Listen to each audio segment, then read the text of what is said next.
Bonjour à tous, c'est Gromi pour l'IM Daily numéro 19. Alors aujourd'hui, comme je suis en vacances à l'heure où vous écoutez ce message, je ne peux pas faire de critique du forum, forcément, parce que ce serait des choses qui seraient un petit peu passées. Et surtout, donc, je les aurais certainement critiquées déjà bien avant. Enfin, vu que je peux pas le faire suffisamment en direct, j'ai décidé de faire une vidéo un petit peu différente. Là, je vais vous parler d'un artiste que j'aime beaucoup. Je pense que je ferai ça à chaque fois que je serai en vacances au moment où je dois faire une critique du forum. Donc comme ça, là, je peux préparer les choses en avance et les diffuser alors que je ne suis pas présent. Alors donc l'artiste que je vais vous présenter aujourd'hui, il s'agit de Bobby Chiu.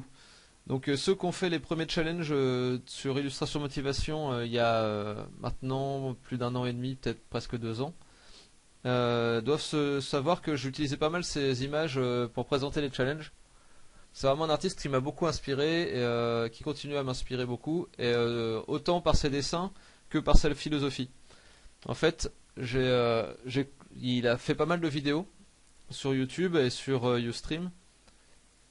Vous pouvez les retrouver sur son canal YouTube. Je vais mettre tous les liens en dessous du forum, donc c'est pas la peine de chercher pendant la vidéo.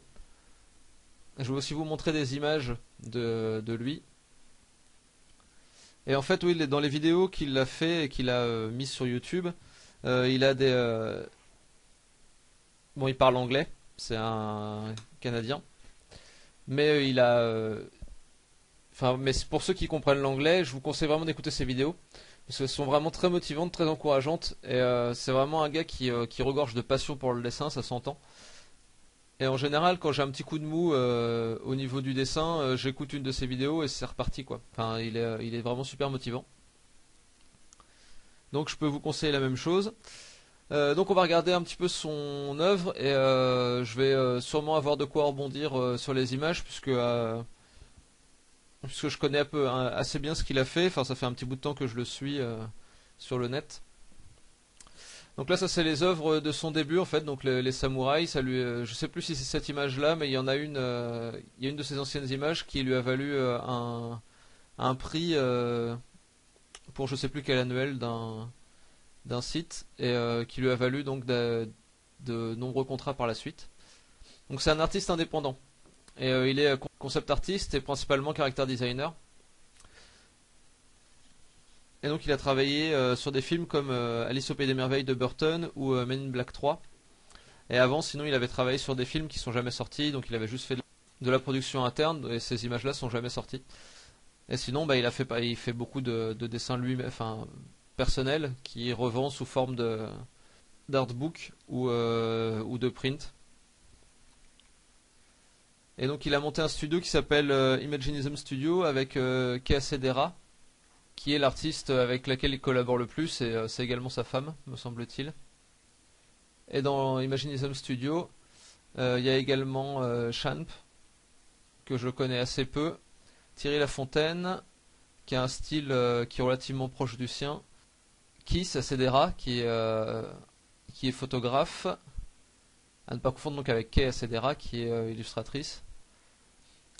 Steven Silver, qui est un character designer qui a un style plutôt intéressant. Michael Defoe, qui est sculpteur pour des studios d'animation. Et Jason Seiler, qui est un très grand caricaturiste aux États-Unis. Donc voilà, donc il a monté cette école-là, ce studio-là, Imaginism Studio, et donc il travaille avec tous ces artistes-là à l'intérieur de ce studio. Donc voilà, ça c'est les premières œuvres qu'il a fait. En fait, il a un style qui est très très particulier. C'est souvent entre le mignon et le un peu dégueu, un peu bizarre. C'est vraiment tout ce qui fait la force de son dessin. Et donc j'aime beaucoup beaucoup son dessin. Après par contre ses couleurs je suis pas super fan. En général y a pas une recherche colorée vraiment très très poussée. Mais son dessin vraiment est très particulier. Il est vraiment arrivé avec un style assez nouveau, ce qui lui a valu un assez grand succès, ce qui lui a permis également de monter le studio. Et surtout c'est un character designer, mais c'est surtout un créature designer. Il aime vraiment beaucoup dessiner des créatures, et ça se retrouve dans beaucoup de ses boulots personnels, c'est des créatures, et dans ses boulots professionnels, la plupart des choses qu'il fait ce sont des créatures également. Donc il a un style assez cartoon, mais avec un rendu assez réaliste. Et c'est la combinaison des deux qui fonctionne assez bien. Donc là on arrive dans les boulots, enfin lentement vers les boulots un peu plus récents. J'aime beaucoup ce personnage là, avec sa tête, il est vraiment très très bizarre. Avec sa tête baveuse là et tout. De loin on pourrait croire que c'est un personnage mignon. Et en fait en regardant un peu plus près, c'est vraiment un personnage dégueulasse.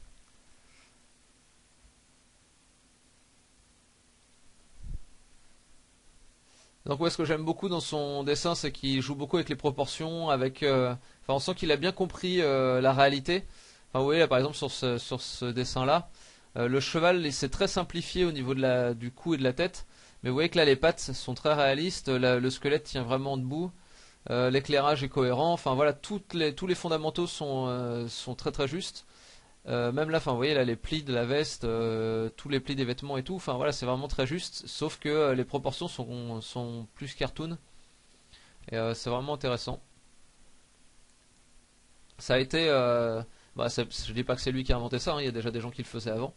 Pas de la même façon que lui. Il a vraiment un style particulier. Mais c'est quelque chose qui s'est un peu développé depuis, qui est repris par pas mal d'artistes maintenant. C'est vrai que l'informatique permet de faire des rendus réalistes de façon plus rapide qu'en peinture et de façon plus sûre aussi parce on peut se tromper et revenir dessus plus facilement qu'avec la peinture. Et puis bon, il n'y a pas le temps de séchage et tout ça quoi. Et donc du coup, on peut avoir plus facilement des rendus réalistes. Et du coup, ça s'est pas mal développé depuis un certain temps. Vous voyez qu'il y a des images qui sont notées comme étant de Bobichu et Keasedera, donc je sais pas s'il y en a un qui a l'idée et l'autre fait la réalisation, enfin je sais pas exactement comment ça se passe entre eux, mais en l'occurrence ils ont fait pas mal de dessins ensemble aussi. Donc là c'est à peu près tout ce qu'il y a dans son book sur le site de Imaginism Studio. Donc vous voyez même il a repris des comptes, et en fait tout ça c'est des boulots qui sont uniquement pour lui, c'est des boulots perso. Ce qui a constitué la majorité de son book pendant un certain temps. Maintenant, enfin, il est suffisamment connu pour plus avoir besoin de recréer un nouveau book. Mais il continue toujours à faire des dessins très régulièrement, des dessins perso. Et il est toujours assez actif. Là récemment, il a fait une soirée où il répondait à des questions sur Ustream. Et c'était assez intéressant. Enfin, c'est vraiment un fou du dessin quoi. Il expliquait qu'il se levait tous les jours à 5 heures du mat. Et qui se couchait à une heure à peu près normale quoi, j'imagine 10-11 heures.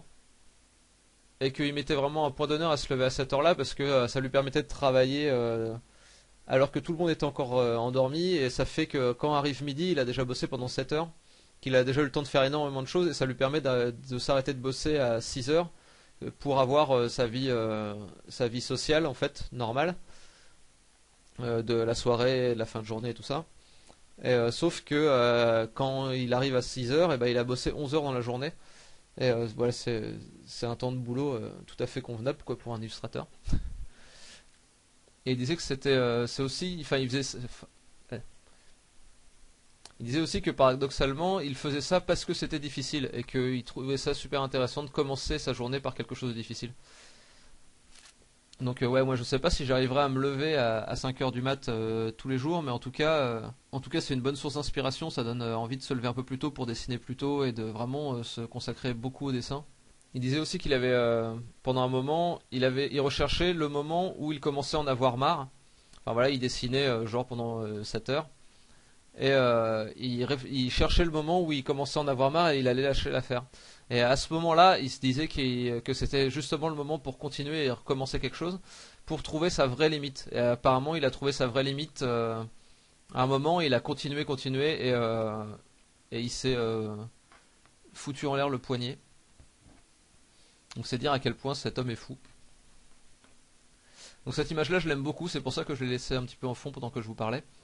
J'aime bien parce que on sent que toutes ces petites créatures ont quelque chose en commun, et pourtant elles sont vraiment très différentes les unes des autres, et elles ont limite des personnalités très différentes, que ce soit par leur position, leur proportion, leur tête. Et lui là qui est vraiment en dehors du lot, qui est très bien posé dans la composition. Enfin, la branche est vraiment très bien posée aussi. Enfin, c'est vraiment une image qui est vraiment super intéressante, quoi. Et c'est pareil sur ses vidéos YouTube, il y a quelques vidéos de sa façon de procéder en dessin qui est assez intéressante aussi. Ça demande pas mal de patience, c'est vraiment toute une technique à apprendre, mais il y a des tas de choses intéressantes et je pense que je reviendrai sur certaines de ces techniques un peu plus tard dans les vidéos. Parce que je passerai en revue plusieurs façons de coloriser, plusieurs façons d'utiliser les logiciels pour arriver à son objectif. Et vous verrez qu'il y a beaucoup de façons d'arriver à un même résultat. Et c'est pour vous donner un petit panel d'idées et que vous trouviez votre façon de faire à vous, quoi. Moi je commence à avoir une façon de faire qui est un petit peu un mix de plusieurs choses que j'ai vues. Et il faut toujours être à la recherche, je trouve. Enfin, moi en tout cas j'aime bien être toujours à la recherche de nouvelles façons de procéder qui pourraient s'adapter à ce que je fais et pour optimiser un petit peu ma façon de travailler. Donc ça c'était une de ces premières images. Elles sont pas vraiment classées par ordre chronologique, hein. C'est juste que suivant les noms, c'était plus ou moins dans ses premiers boulots ou pas. Vous voyez que là j'aime beaucoup, c'est pareil, là ça c'est du caractère et créature design qui est super intéressant, avec cette façon d'utiliser une créature pour faire une monture et des éléments qui se retrouvent dans celui qui monte la créature. Après il y a aussi une bonne gestion de la lumière là avec la couleur derrière les oreilles et tout ça, quoi. Enfin c'est vraiment super réussi. Avec des ambiances assez différentes, vous voyez. Celui-là j'aime beaucoup. Le vilain petit canard. Très très vilain petit canard. Là ça c'est le petit gobelin de Pâques. Donc ça c'est une couverture qu'il a fait pour un magazine. Et il explique dans ses vidéos tout le développement de cette image là et c'est vraiment super intéressant. C'est une vidéo qui doit durer 2 heures, enfin, découpée en plusieurs morceaux il me semble. Et, ouais c'est vraiment tout le développement est super intéressant. Et ce qui est vraiment intéressant dans cette image, c'est qu'il réussit à avoir un niveau de détail assez impressionnant puisque toutes ces petites créatures là sont très différentes, sont très bien détaillées.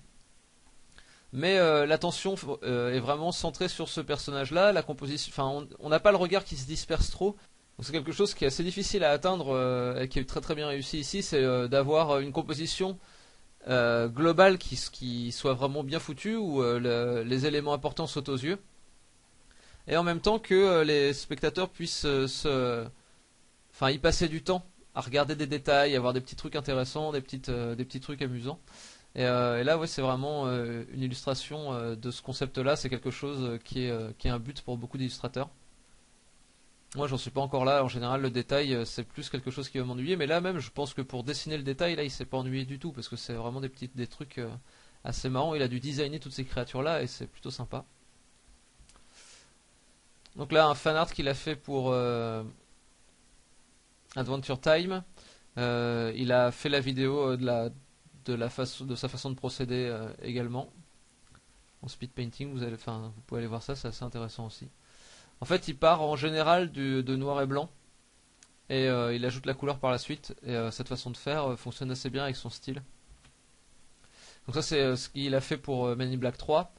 Je sais pas si vous avez vu le film, mais à un moment, il y a un énorme poisson alien là qui saute à la gueule de Will Smith. Bah, c'est celui-là. Avec les différentes versions. Donc ça c'est une image qui a été faite par Bobby Chou il me semble et qui a été refaite pour l'occasion ici en peinture à l'huile par Thierry Lafontaine. J'avais vu la vidéo où il montrait où Thierry Lafontaine montrait qu'il reprenait des images faites digitalement. Donc toute la construction est faite, il peut retoucher les choses et tout, avec tout ce qu'il y a d'intéressant avec le numérique, quoi, qu'on puisse revenir en arrière, qu'on puisse ajouter de la couleur à n'importe quel moment, etc., etc. Et après, il les imprime et il les retravaille à la peinture. Et du coup, ça fait des rendus qui sont assez chouettes et ça lui permet d'avoir un original aussi. Donc là, c'est le boulot qu'il a fait pour Alice au Pays des Merveilles. Donc apparemment, c'était dans les premières fois où il faisait des créatures vraiment effrayantes. Avant, elle se contentait d'être bizarre, mais là, c'est vrai que cette créature-là est carrément effrayante. Et vraiment dégueu, quoi. Bon, voilà, on continue sur ce qui a été fait sur Alice au Pays des Merveilles. Je sais plus si on le voit, ce perso-là, où il me semble, dans le film. Je l'ai vu au cinéma, mais c'est vrai que je l'ai pas revu depuis, donc les souvenirs sont plus très frais. Enfin, voilà, on reconnaît encore son style qui est assez intéressant. Donc il a travaillé sur un peu tous les persos, sur un peu tous les persos, et en fait c'est assez marrant parce qu'il explique aussi qu'il a réussi à obtenir des studios qui puissent travailler à partir de chez lui sur des gros films, et c'est vrai qu'en général ça se fait pas trop. Enfin c'est pas ultra courant en fait. Il y a quelques artistes qui arrivent à faire ça, mais c'est pas le plus commun. Et que après depuis qu'il a réussi à le faire pour Alice au Pays des Merveilles avec Burton, maintenant il a plus du tout de problème pour convaincre tous les autres studios qu'il peut très très bien travailler à partir de chez lui. Donc j'aime beaucoup cette version là du Lièvre de Mars. Là toujours pour Alice au Pays des Merveilles, des petites créatures. Vous voyez que c'est vraiment centré autour des créatures, tout son boulot, quasiment tout ce que je vous ai montré depuis tout à l'heure, c'est de la créature. C'est un artiste qui est très très spécialisé, qui est capable de faire d'autres choses aussi, mais qui est quand même relativement spécialisé. J'aime beaucoup ce dessin. Les rapports entre les masses noires, les masses blanches, les masses colorées, le mouvement de la chenille et la feuille derrière, dont le personnage se dé- eh, le personnage se détache vachement bien de l'arrière-plan. Et l'arrière-plan est pas trop détaillé, mais en même temps on comprend très bien ce que c'est. Enfin, ouais, c'est vraiment super réussi à mon goût. Un petit fan art Mr. Jack, donc il a pris complètement l'inverse de Mr. Jack. En fait, il en a fait un personnage petit et assez gros. C'est assez marrant. Ça, c'est la même image que tout à l'heure. Et là, ça, c'est des créatures qu'il a fait assez récemment, qu'il mettait sur son compte Twitter, au fur et à mesure, et souvent il racontait une petite histoire autour. C'est des trucs qu'il a fait avec Sketchbook Pro, parce il a fait un peu de pub pour le logiciel. C'est assez sympa aussi ce qu'il a fait avec ça. Et c'est pareil, il met en vente des originaux de son boulot assez régulièrement, dont des croquis qu'il fait comme celui-ci. Et ouais, que c'est quand même quelqu'un de relativement productif, mais c'est sûr que s'il bosse 11 heures par jour depuis des années, ça aide pas mal. Et je pense qu'il doit pas prendre beaucoup de vacances. Donc voilà une petite illustration qu'il a fait pour le jeu de cartes de WoW. J'ai pas exactement compris ce qui s'était passé avec ce jeu de cartes. Il me semble que, enfin avec cette carte-là, il me semble qu'il y a eu une version collector faite de cette carte. Je sais plus exactement. Enfin, faudrait que vous regardiez. Ça, c'est toujours pareil, c'est les dessins qu'il a fait sur Sketchbook Pro. Ça c'est pareil, cette image-là, il a fait une vidéo où il parle dessus, c'est assez intéressant. Il a pas mal de techniques pour se motiver en fait. Il a quelques petits rituels qui sont assez intéressants à entendre. Voilà un petit Christmas bug, donc le petit scarabée Noël. Quelques féeries, un petit artwork, un petit fan art de Game of Thrones, des petites créatures d'Halloween et d'autres dessins qui sont assez intéressants cette série-là. C'est euh, c'est un peu les dessins qui sortent de la page. Je trouve que c'est vraiment bien fait, ça fonctionne vraiment bien. Vous voyez là le lapin là qui commence à sortir de la page, je trouve que ça fonctionne vraiment pas mal du tout. Avec là le nez qui sort de la page, enfin, je trouve que ça marche vraiment bien. En fait, toute sa technique de dessin est basée un peu là-dessus. Il part d'un fond gris et il va de plus en plus sombre et de plus en plus clair. Et de façon assez subtile et assez... enfin vraiment il travaille en couches et c'est assez intéressant à suivre aussi. Donc ça c'est ce qu'il a fait pour Sketchbook Pro. Sketchbook Pro qui est d'ailleurs une bonne alternative pas trop chère à Photoshop pour ce qui concerne l'illustration en fait, si vous voulez essayer quelque chose. Par contre, il n'y a pas toute la liberté qu'il y a avec Photoshop du genre le texte, il n'y a pas les mêmes outils de transformation, il n'y a pas autant de choses sur le contrôle des couleurs et sur la faculté de faire des retouches. Mais au niveau de l'illustration pure, Sketchbook Pro a beaucoup de choses à apporter. Et au niveau des brosses, enfin c'est quasiment aussi puissant que Photoshop. Donc voilà. Sinon, qu'est-ce qu'il reste à dire encore sur Ubichu? Il a fondé l'école Schoolism qui est une école où il y a certains des plus grands pros qui donnent des cours. Et c'est une école online. Donc le principe c'est qu'il y a des cours qui sont accessibles de telle date à telle date avec des artistes. Et donc il y a une vidéo par semaine pendant 12 semaines en général. Et ainsi qu'un exercice par semaine. Et à la fin de cette semaine, le prof revoit un petit peu tout ce qui a été fait et donne des conseils à tout le monde, à tous les participants. Donc apparemment c'est vraiment une école qui est vraiment super intéressante. Après, enfin c'est un petit peu cher. Bon, j'imagine que ça les vaut, hein, mais je sais que pour quelqu'un qui gagne pas encore sa vie avec le dessin, c'est assez difficile de se payer ces cours-là. Là, ça tourne autour de 1200. Je regarde un petit peu. Je vous le mets sur l'écran. Là, vous voyez un cours de pose, de dessin. Celui-là, il est à 1200 $. Donc ça va faire autour de 1000 euros, je pense. Autre gesture drawing, ça c'est pas accessible en ce moment. Pas accessible en ce moment. Là, c'est 800 euros. Enfin, 800 $. Ça va être autour de 650 euros, j'imagine. En fait, ouais, tout ça, c'est des trucs qui sont, voilà, 1000 euros, enfin, 1000 $. Enfin, après, c'est des super artistes et j'imagine qu'il y a énormément à apprendre avec leurs cours. Et là, en fait, on voit que c'est 1000 $, mais c'est 14 semaines. C'est Anthony Jones.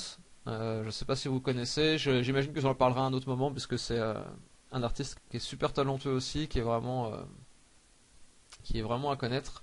Mais en fait, tous ceux qui sont là, hein, tous ceux qui sont listés dans les cours, il y a vraiment beaucoup beaucoup de choses à apprendre de ces gars-là. Je sais que si j'avais pas mal de pognon, je les ferais toutes. Peut-être pas toutes, puisque il y a des thèmes qui peuvent être un peu redondants ou des thèmes qui m'intéressent pas plus que ça. Mais il y a pas mal de choses qui m'intéresseraient en tout cas. Des artistes que j'aime beaucoup. Et d'ailleurs, vous pouvez aller sur Schoolism rien que pour connaître des nouveaux artistes en fait. Enfin, des artistes que vous connaîtriez pas. Moi, ici, j'ai découvert Ryan Wood, j'ai découvert Jason Seiler que je connaissais pas. Alex Wu, Steven Silver que je connaissais pas non plus et Thomas Flaherty. Enfin voilà, il y a plein d'artistes que je connaissais pas, du coup c'était chouette de les connaître ici. Bon voilà, je crois que j'ai fait à peu près le tour de qui était Bobby Chu. Oui, si, il a dernière chose, il a écrit un bouquin, The Perfect Bait, qui est des tas de conseils de dessin. Enfin pas des conseils de dessin, justement des conseils aux artistes, enfin aux gens qui veulent devenir artistes indépendants. Et c'est des conseils qui sont plus sur le style de vie, sur la mentalité qu'il faut avoir pour devenir un artiste. Et c'est assez intéressant et ça donne vraiment des tas de bons conseils et surtout c'est ultra motivant. Mais bon voilà, j'espère que ça vous aura donné envie de vous pencher sur l'œuvre de Bobby Chiu. J'espère que ça vous motivera à dessiner. Donc je vais vous dire à demain et dessinez bien, allez salut!